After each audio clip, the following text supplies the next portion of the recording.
People just love the internet, you know? There is so much genuine, simple joy in sharing funny cat videos. It is just this happy, comfortable space. But then things can get seriously dark. Out of nowhere, this bizarre video drops and it was definitely not funny. Some mystery guy in a green jacket did something truly terrible to these innocent little kittens. And doing that, it broke a massive unspoken rule. You just do not mess with cats online. So naturally, the internet lost its collective mind. People just wanted to stop this guy. So out in Las Vegas, there is Deanna. She's just a normal person going to a regular job, and she sees the sad video. And way out in LA, John sees the exact same horrible thing. He just felt it deep down that he had to do something. They didn't even know each other in real life, but they shared this huge love for animals. Eventually, they cross paths on Facebook and decide right then and there to start a special online group. The entire goal was simply to track this guy down and protect other animals from getting hurt.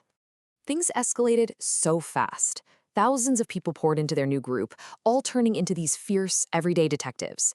They watched that bad video incredibly closely, forcing themselves to ignore the sad part so they could focus entirely on the background of the room. They spotted this special yellow blanket resting on a bed and scoured the whole web to match it. Then they noticed a specific vacuum cleaner, tracked down the exact brand and model online, and used that to guess the correct country. It was like holding a giant magnifying glass over the entire planet, searching for any tiny thread that could lead them to the truth. And they didn't stop there. The detectives noticed the electrical outlets on the wall, and realizing the shape of the plugs matched North America, made the search area just a little bit smaller. They were zooming in on window frames, analyzing the tiniest details of doorknobs, just unhurried, meticulous work. But here is the deeply creepy part.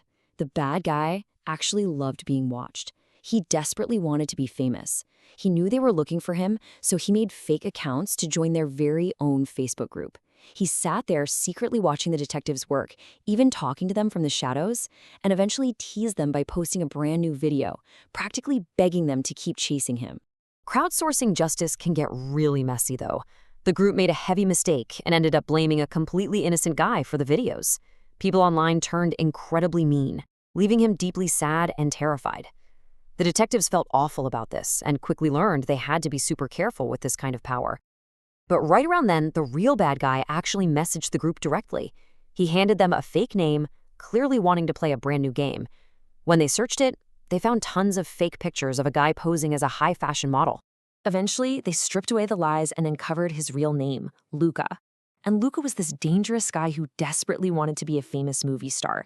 He was so proud of what he did that he was actually leaving clues on purpose. He wanted the internet to obsess over him, operating entirely like a ghost, deliberately leaving a trail of glowing breadcrumbs in the dark, doing whatever it took just to make sure people kept talking about him.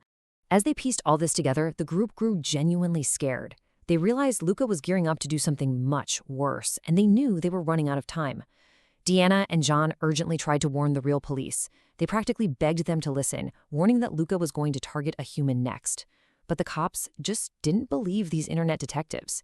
They brushed it off, thinking it was just some silly online game, and completely refused to investigate Luca. So the internet group was left sitting there, clutching all these clues, feeling entirely helpless, because nobody with real power would take them seriously. And then, the darkest fear came true. Luca did exactly what the group had been warning about. He made a new, very scary video. This time, he didn't hurt an animal. He hurt a real person. The victim was a kind student named Lin John, who had just moved to Canada to study and tragically trusted the wrong person. Luca posted this terrible video online simply because he craved an audience. He wanted the whole world to watch him. He wanted everyone to know his name. Reality finally crashed down. The real police saw this new video, and in an instant, they realized the online group had been completely right all along. This was absolutely no longer a game. The cops rushed straight to Luca's apartment in Canada. But when they got there, his home was completely empty. He had already run away in a massive hurry. A massive police chase kicked off immediately. They were tearing the city apart looking for him, but Luca was already steps ahead. He had purchased an airplane ticket and flown all the way across the ocean to Europe, landing in France, thinking he was completely safe from the authorities. The Canadian police had to call for global backup. An agency named Interpol joined the hunt, instantly turning a local search into a full-blown global manhunt. But the online detectives absolutely refused to quit. They kept tracking his digital footprints from across the world. They actually managed to find a picture of him in Paris, figuring out his location purely because they recognized a specific building in the background. They handed this exact spot over to the French police, who swarmed his small hotel room. But Luca managed to escape right before they got there. Luca hopped on a bus and fled to Germany, thinking a big city would swallow him up. But here is his fatal flaw. Luca just could not stay away from the internet. He desperately needed to know if people were still talking about him. His ego was starving for attention. So he casually walked right into an internet cafe in Germany, rented a computer, and started reading the news about himself. But a quiet guy working at the cafe happened to glance over. He recognized Luca's face directly from the news, instantly knowing this was the dangerous man the whole world was looking for. He calmly walked outside, found a police car on the street, and tipped them off. The police officers walked quietly into the internet cafe. No massive struggle, no dramatic chase. They just walked right up to him and asked for his real name. Luca looked at them, and he just gave up. He calmly admitted he was the man they wanted. Just like that, the long global game of hide-and-seek was over. The cops slapped handcuffs on him and took him straight to a safe jail. The internet detectives felt this immense crashing wave of relief. They had actually helped track down an incredibly dangerous man and stopped him from hurting anyone else. The real police even turned around and thanked the internet group, acknowledging that these ordinary people had done genuinely amazing detective work. It proved that the internet really can band together to solve massive mysteries. But mixed in with all that pride was a deep, lingering sadness.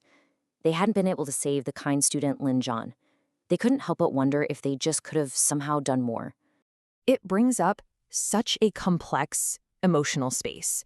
Deanna and John were left sitting with an incredibly hard question. Did their relentless online chase actually push Luca to do worse things?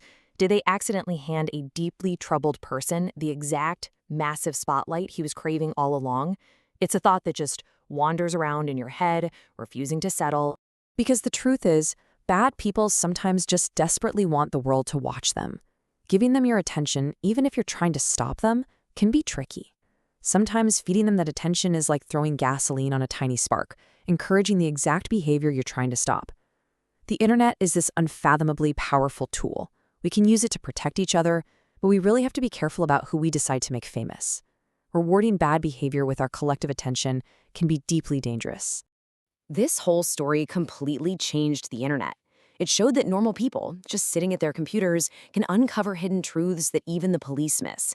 The shared attention of millions of ordinary minds holds this undeniable power.